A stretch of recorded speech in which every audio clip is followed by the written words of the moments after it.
Okay. Yeah. Okay, folks. Very special guest today. A guy that I actually met one time, Paul Nison. I met him in California a long time ago. What was that? 15 years ago, I think. 20 years, something like that. And he and I have both been into raw foods for an awful long time. And I just wanted to talk to you, Paul, because I just feel like we're in the same boat, we're in the same headspace, and me being out here in the Philippines, I don't always, it gets a little lonely, and sometimes you have to talk to your fellow raw foodists. And I wanted to talk to you today about, how can we really stay dedicated, or why should we stay 100% dedicated to a raw food diet anywhere we are in the world? Why does it really count? Why does it really matter that we try to stay so rigid to the 100% raw food diet? Sure. And what is it in us that makes us want to be that 100% raw? And Sure. so I'll ask you this, Paul. What is it in you that has, like me, driven you to just stay at that cutting, on the grindstone? Why you've got to be so hardcore, Well, for me, I originally got into the raw food diet because I was sick and I had inflammatory bowel disease, also known as Crohn's disease or ulcerative colitis, and nothing else worked. And then when I went on the raw vegan diet the right way, I got better.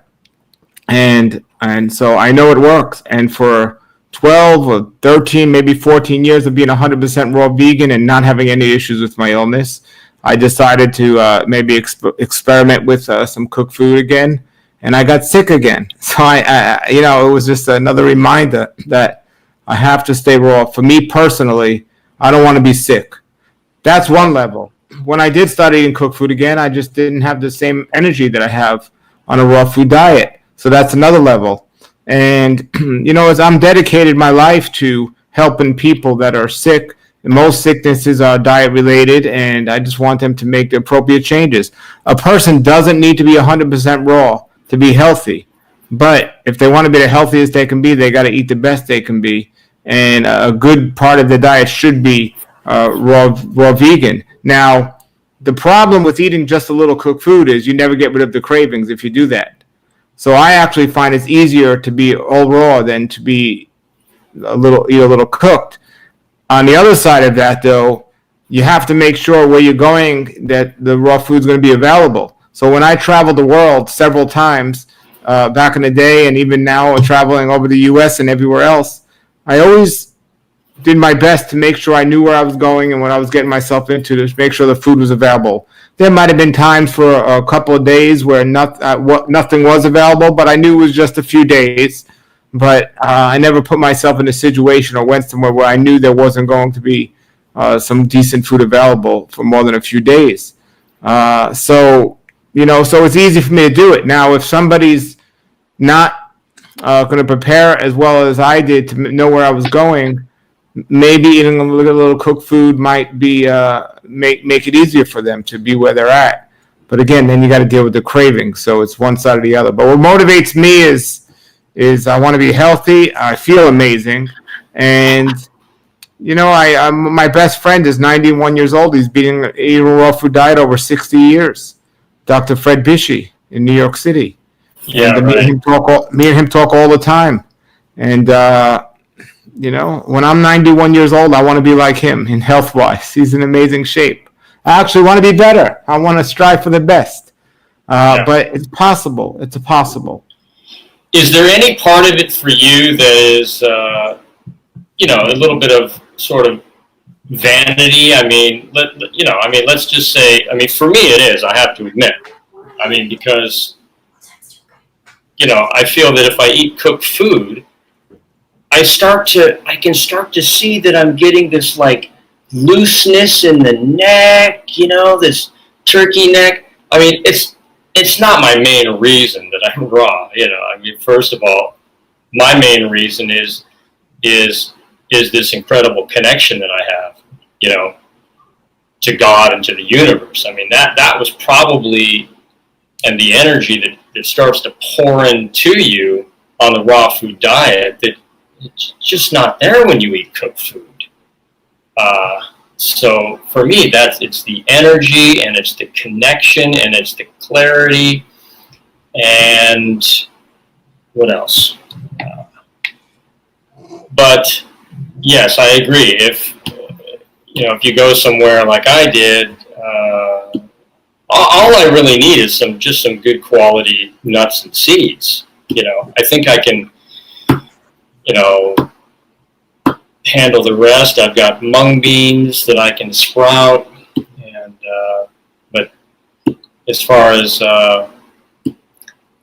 any good greens, what I did discover was moringa here, Paul.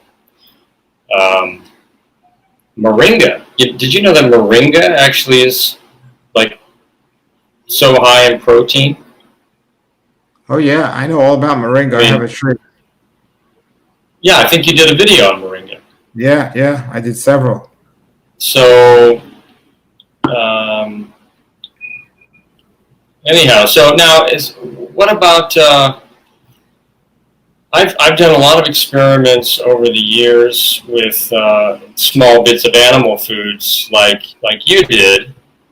I don't know how many years that you experimented with the animal foods, but I've done it probably, if I could count over 26 years, I probably would say maybe 50 times that I've, tried like the egg yolk or the bit of fish, and I don't know how did you feel when you ate the egg yolks? What did you feel? I didn't eat animals. I didn't like the animals. I tried it. I didn't like the fish. I didn't like the meat. I didn't like that. I didn't do it. I tried it. I didn't like it. But I did the raw goat milk, the raw sheep milk, the raw cheese, and the raw eggs. I did that for a little over a year, and I did not feel good at all. I got sick, and I was slower. I was fatter. It didn't work for me at all. Right. And the only reason I did it wasn't from a nutritional thing that I thought I was missing. I was making it was taste. It was a taste thing. I was getting the raw cheese from what's that country? I don't know. It was raw sheep made with milk thistle from Portugal, and also the milk. I was mixing it in a shake with honey and a banana, and it tasted like a malted.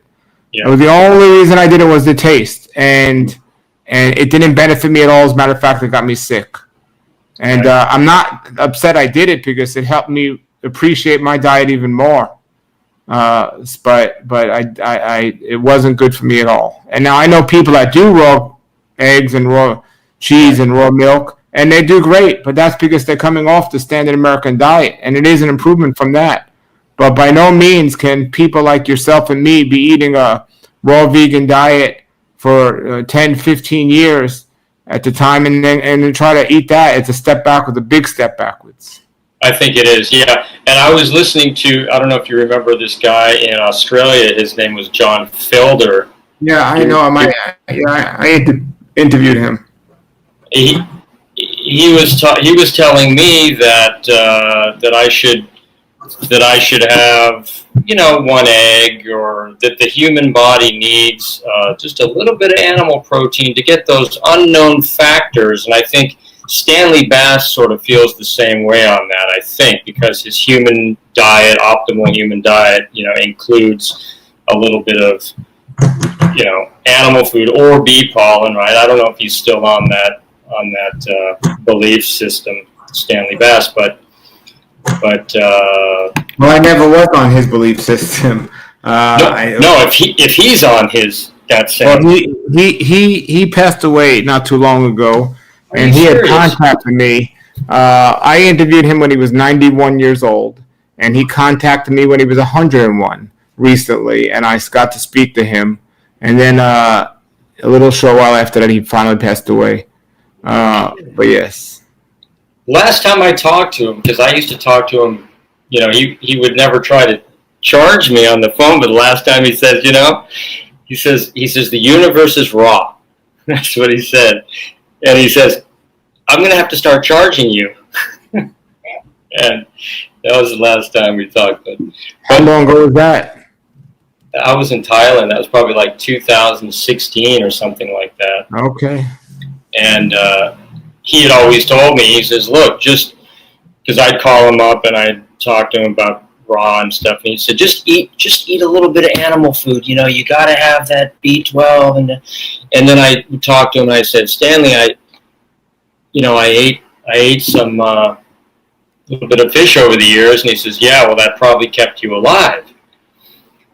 But in any case, I don't believe that now. It's 26 years now of doing this, and what I've concluded, like you, is that sometimes if I have to forego eating just to stay raw, I don't know if you agree with me or not, but the juice man always said that if you just Oh yeah, I'm a big fan of fasting. If I can't get good food, I won't eat. I'm not going to eat something bad and sacrifice my health for it. Yeah. I was eating some cornmeal here a few times, and maize, and I realized, what is this cornmeal giving me that just a mix of bananas, avocados, some other things, just put it all together. What would it give me that I couldn't get from another, food just mixed in together as a giant big salad? And anyhow, so I guess the next question is, what about keeping your weight on? I've had a hard time keeping on weight. I think looks like John Kohler does really well, right? Keeping weight on. I mean, what's he eating? A lot of coconuts, or he does really well. It's John's a good friend, and he takes care of himself. He eats healthy. I think greens have a lot to do with it, and he eats a lot of greens, and I have a good amount of greens. I exercise a lot, not just cardiovascular exercise, lifting weights, and I guess that definitely makes a difference and helps. And I've always done that. I find most people that just eat mostly sugar and mostly fruit have a much tougher time with the weight than people that eat more greens in their diet. That's just been my experience. And another big thing is I find that people are lacking in sleep have trouble keeping the weight on when they go to a raw food diet. But people that get enough sleep, they tend to do well with the weight. Mm-hmm. And how's your fat consumption now? A lot of avocados and nuts? Lately I've been eating a little bit more raw recipes. There's some nuts in there, but and I do eat a good amount of avocados. But I live in the tropics here in South Florida, and I don't eat much as I used to eat when I lived in a colder environment. I don't count my percentages or whatever, but overall I wouldn't say I eat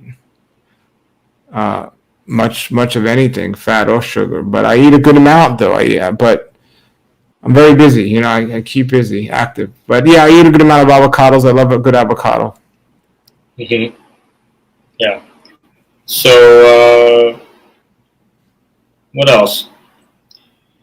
So exercise. So you think lifting weight is good, but not too much, because I know a lot of friends of mine, they lift heavy weight and they're really in bad shape. They have damage. I think physical fitness is very important. Yeah. I think muscle building exercises is part of physical fitness. I think you need to do a little of all of them, the cardiovascular, muscle building, and I think you got to do it like anything with wisdom. So, if you do it the right way, it can be a great benefit. If you do it the wrong way, you can get hurt. But nobody's going to lift the right way, and if you're doing it the right way, you're going to be fine. I heard you got to eat a lot of protein to lift a lot and all this stuff. No, you can do it the right way. Even cardiovascular exercises, using your own body weight, is muscle building. So there's a lot you can do with it, you know. So it's just you got to do what you enjoy. That's the key. So if you enjoy going to a gym, go to a gym. If you enjoy doing push-ups in your backyard, do that. But you have to, from an exercise standpoint, I think it's beneficial to sweat, to get your heartbeat up, and also, there's a saying that says no pain, no gain. And I'm not necessarily a fan of pain, but I would say if you're not sore, you're probably not stimulating your muscles to grow. Yeah. I know Brian Clement, Hippocrates Health Institute, for those listening, the director of Hippocrates in Florida, he says to all the raw fooders, you need to be lifting weights. He's very big on that, right? Like I said, muscle building, exercising, lifting weights is a very helpful part of that. But there's other ways you can build muscles with calisthenics and stuff. But however it is, he's a big fan of muscle building exercises, and I think it's important. Yeah, I stand on one foot for a long time.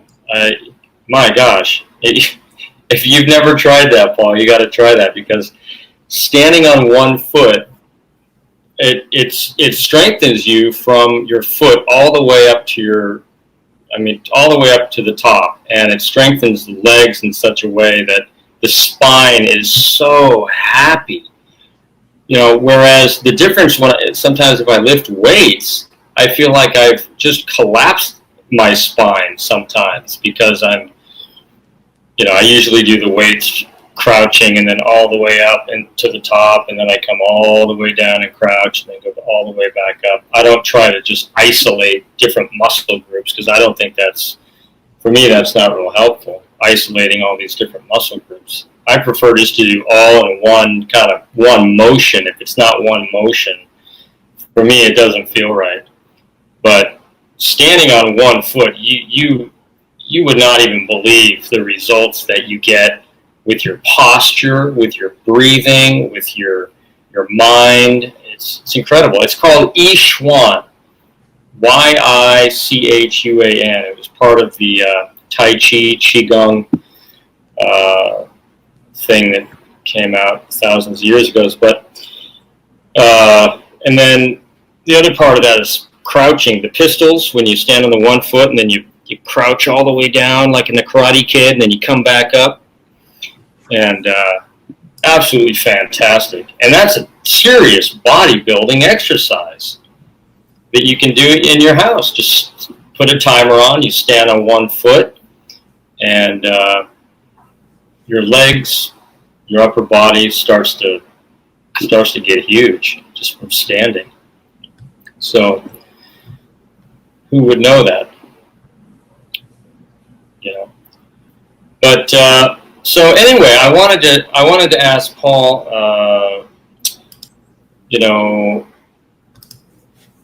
my opinion on being raw is that I just feel so much younger, and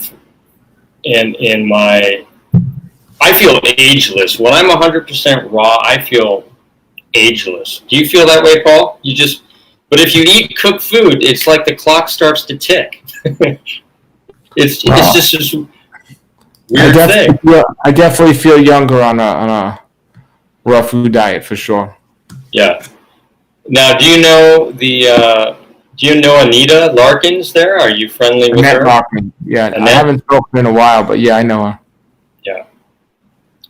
So now, what about some of the other raw food? Is David Wolf still into raw foods? I don't know. I haven't heard. I don't know. Yeah. Mm-hmm. I don't know. So I would say that the raw foods diet is not dead. Never will be dead. And living food has biophotons, and the biophotons keep our cells alive. And if you're not nurturing your cells, you're not nurturing yourself, period. You agree with me, Paul? I mean, we want to nurture ourselves, but I see people that eat a raw food diet and they eat a junk food raw food diet. So I think there's a big difference between raw foods and live foods. And I think also, growing your food is almost more important or just as important. So I'd rather see people growing their own food, even if they're eating cooked, than eating like a raw food candy bar or something like that. So I'm not a big advocate of just the raw food diet. I'm an advocate of health. And like you were mentioning, it's not easy to get the highest quality food where you're at. Yeah. I think, I'm really into trying to grow my own food. I think it's very helpful and important. So You've got the cucumbers, which I don't think they're organic, but whatever. Then we've got this sort of wilty cabbages. I'm trying to make my peace with it, really, but it's pretty bad. So we got the cabbage, a lot of ginger. What island are you on out there? Now I'm in Cebu. Okay, is that a big island or a small one? It's probably the smallest. No, not the smallest. No, there's 8,000 islands, so it's the one with the international airport next to Manila. Manila's the biggest one. Yeah. And then Cebu is the next biggest city. Are there local farms out there or anything like that? Yeah, there are.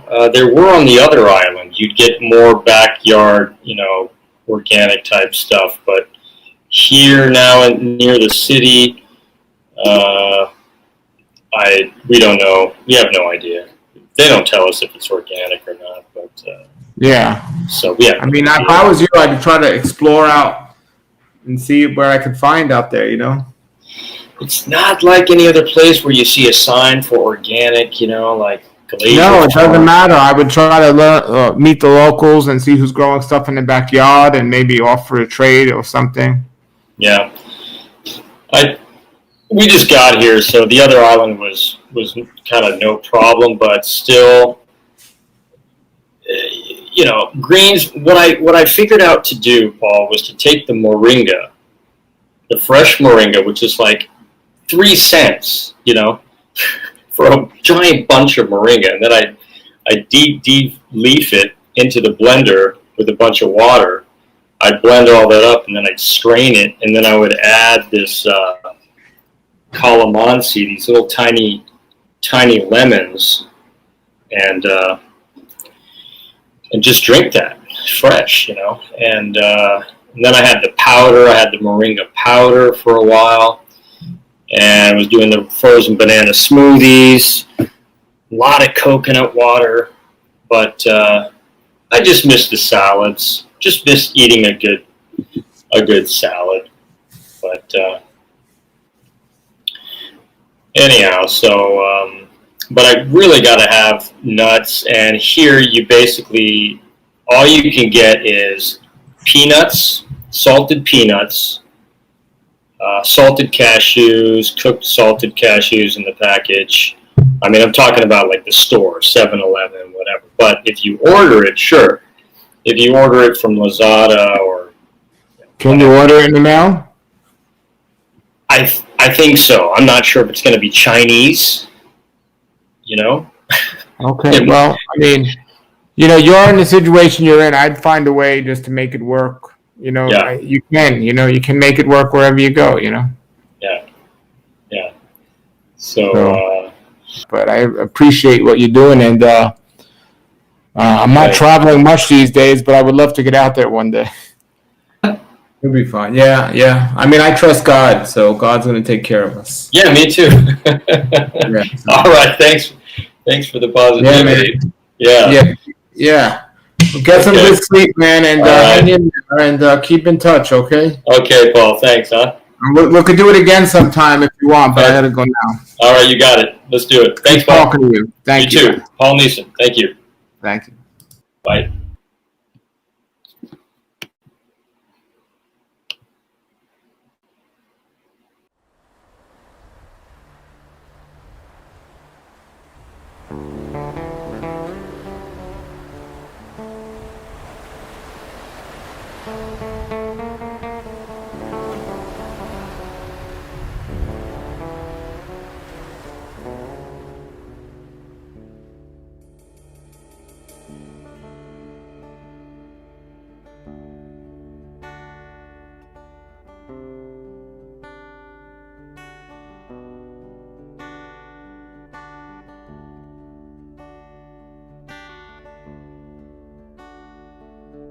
Still water runs inside my bones. Your light breaks through my dark. I'm not alone, and I can feel she loves me, and that the seas are family. Oh, bring me the moon. In the clouds I'm drowning when I sail the ocean blue. A frozen heart inside my soul,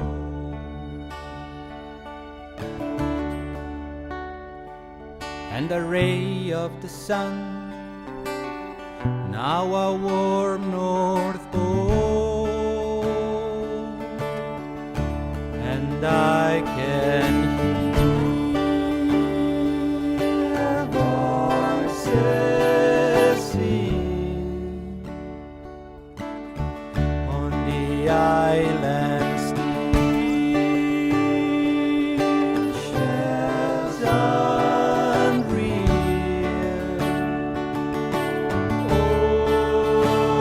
Oh, bring me the moon. In the clouds I'm drowning when I sail the ocean blue.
I'm a wall left standing, I'm a one-way plane. You're a builder waiting in the aisle inside my brain. Oh, lead me to the ocean before you run away. I know you are not real.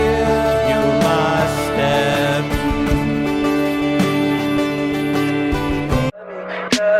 Tell me pretty lies, look me in the face. Tell me that you love me, even if it's fake.